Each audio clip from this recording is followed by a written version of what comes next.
বিসমিল্লাহির রহমানির রহিম। প্রিয় দেশবাসী, আসসালামু আলাইকুম। রক্তস্নাত জুলাই 1 বছর পর আমাদের মাঝে ফিরে এসেছে।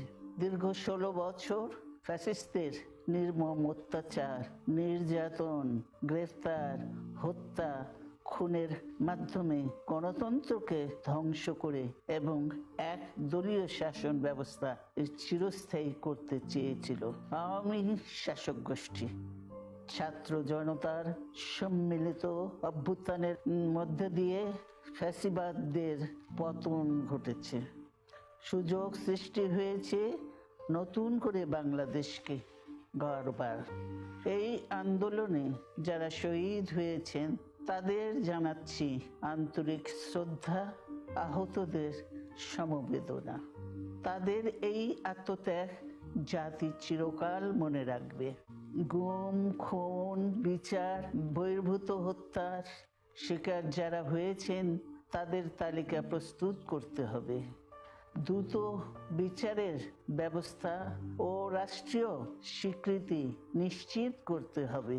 প্রতিটি পরিবারের সম্মানজনক পুনর্বাসন ও নিরাপদ ভবিষ্যৎ নিশ্চিত করতে হবে।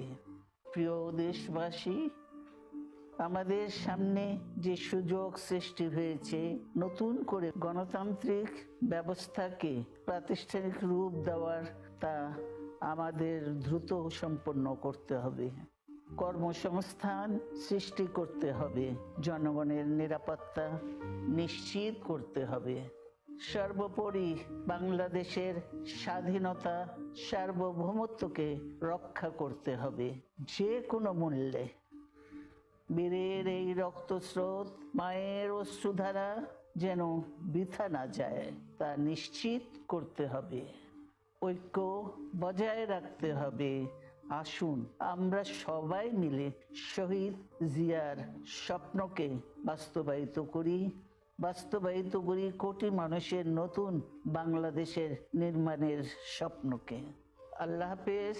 বাংলাদেশ জিন্দাবাদ।